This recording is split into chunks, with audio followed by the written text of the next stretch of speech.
CCTV Camera World is proud to provide support for products purchased from our website. If you purchased your product from another vendor, please contact the vendor you purchased from for further assistance. In this video, I'm going to show you how to prepare your AvaEye NVR for remote viewing using the AvaEye app that's available for iPhone and Android. So first, I'm going to right-click, click Menu. I'm going to log in using the graphical user password. In this specific video, I'm going to show how to enable the DHCP setting, which enables an automatic IP address from your router or modem so that your AvaEye NVR can actually access the internet. So in order to do that, first I need to go to Network tab after accessing the main menu. And then here I have NIC1 and DHCP is disabled. Again, DHCP is the protocol that tells my NVR to get an address from my router. So I need to enable that and then click the Apply button.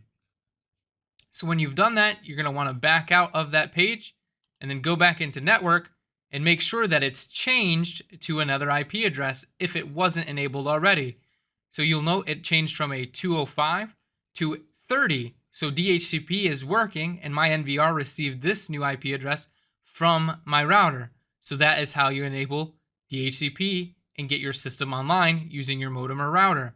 The next step is to go to the P2P tab within the network settings, which is available up here next to the TCP IP page that you were just on. You'll need to make sure that Enable P2P is checked and the Add Without Sign Up button is checked.